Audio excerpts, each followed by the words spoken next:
This is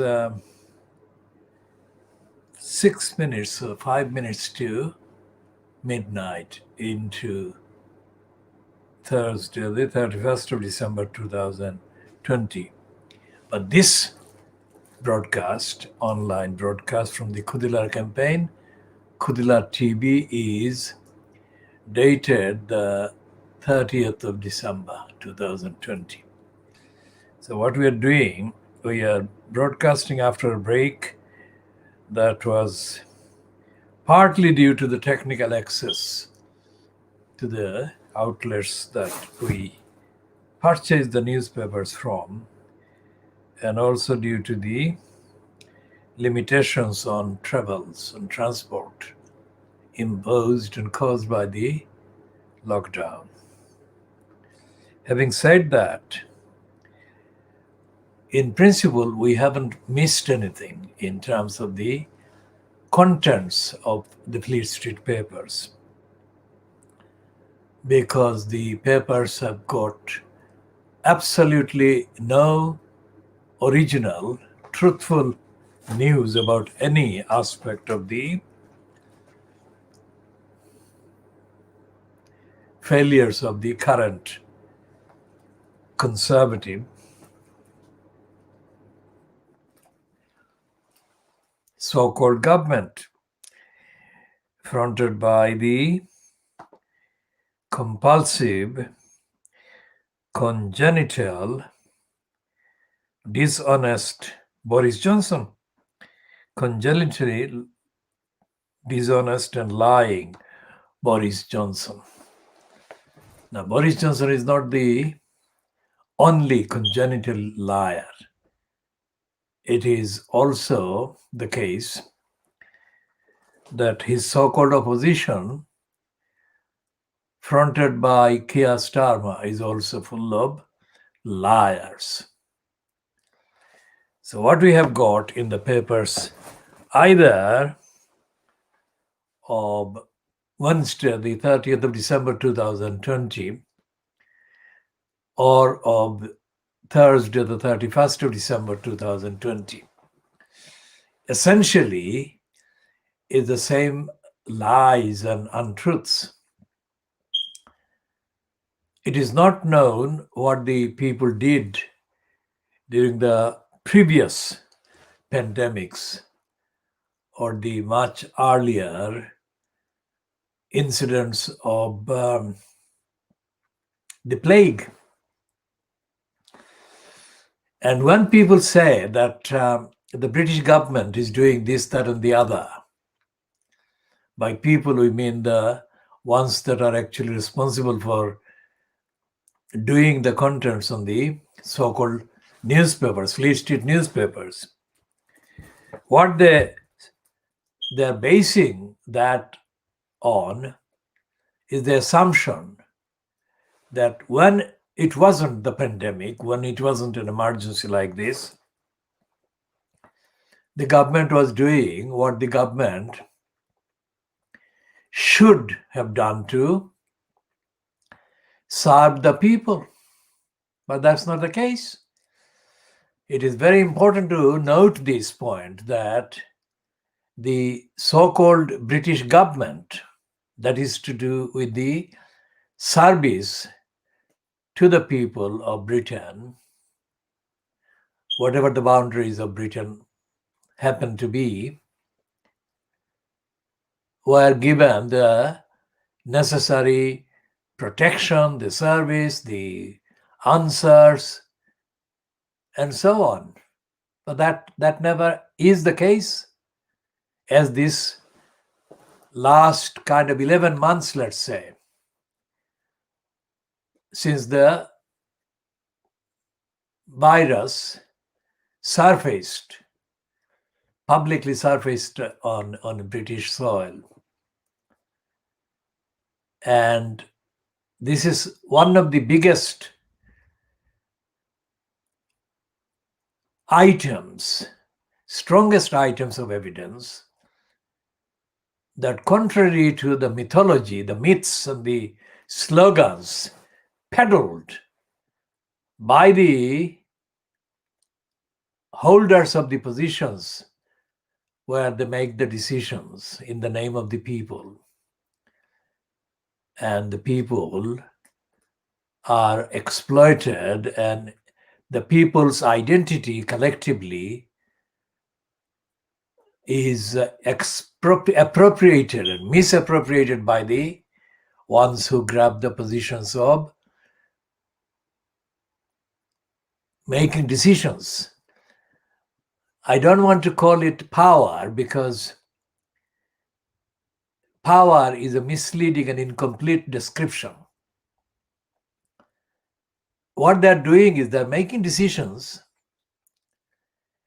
and they're making decisions without, in the context of, in the presence of no auditing of their decisions being around. And the auditing in the so-called democracy is done by the democratic opposition, which democratic opposition doesn't exist in practice in Britain. So we are back to talking about the diagnosis of Fleet Street, the world exclusive diagnosis of Fleet Street. After what, about 6 days? We last did anything on the 24th. So 25th, 26th, 27th, 28th, 29th, 30. 6 days we haven't done any broadcast online.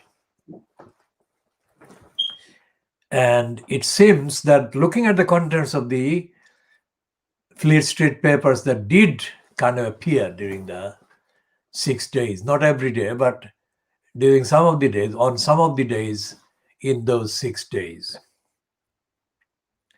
it is clear that no matter how wrong, how unfit Boris Johnson personally is every day, the Fleet Street papers don't recognize him as being unfit, let alone being dishonest, let alone being inappropriate, and let alone being responsible for the pandemic of negligence, the epidemic of corruption, abuse of the various hastily kind of borrowed sums of billions of pounds pushed into the pockets of various contractors, big business. The daily evidence is that the Johnson administration, the Johnson misadministration, is responsible for the massive rise in the infection rate. And that is the evidence. And yet, the evidence is being denied by the very Fleet Street papers, which are printing the evidence of Boris Johnson's negligence, failure, incompetence, callousness, dishonesty, and lying every day. It's not like the evidence is somewhere else. The evidence of the failure is in the papers themselves, which are praising him, which agenda to praise Johnson, no matter what the cost in lives lost is. And so therefore the headlines, the front pages on the Daily Boris Graph, and the Murdoch Daily Scum, that is the Sun, and the Beaverbrook toxic poison paper, the Daily Express, and the Brexiteering loons and the criminals at the Daily Mail, they are promoting the image of Johnson as if it's not just the World Cup. It's like he has won the World Cup 5-6 times over in the last 24 hours. That's the headlines. and they are untenable, illogical, irrational, untruthful, false, and criminally irresponsible, unfounded promotion, propaganda for Boris Johnson's image, all tagged to the so-called achievement of the UK's departure from the European Union. We have said, and evidence has shown, that the lying celebration of the UK's departure from the European Union is a lying celebration. Because contrary to all the slogans and all the lies that uttered by Johnson and his co-liars, Brexiteers, in the run-up to the Brexit so-called referendum in June 2016, all the evidence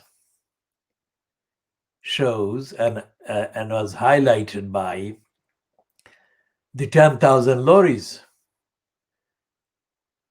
stuck at Dover or at the ports,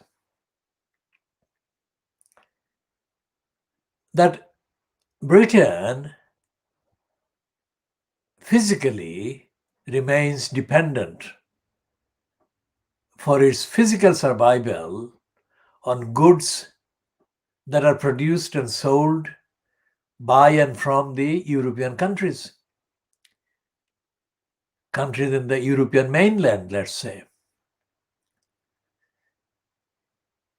That is one. Number two is the phrase, whoever coined the criminally, absolutely untruthful phrase, taking back control. The fact that COVID-19, this virus, is spreading faster than even Johnson is admitting. In fact, Johnson is contradicting in the daily papers the evidence as given by these scientific advisors and scientific kind of sources who are issuing daily warnings, directly opposing and contradicting what Johnson is saying, and Johnson is being peddled as saying, peddled by the Daily Borisgraph, Beaverbrook's Daily Express, the Murdoch Sun scum, and the Daily Mail.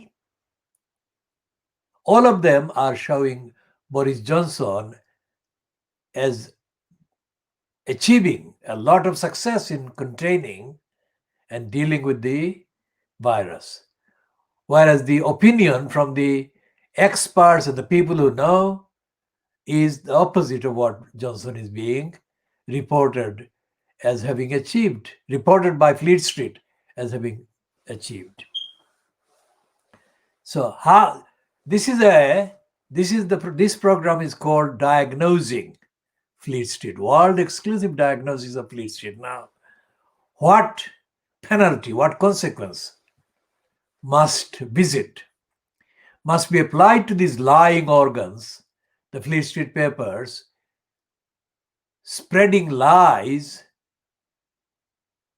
at the same rate or even at a faster rate than the surge of the COVID virus is being witnessed currently.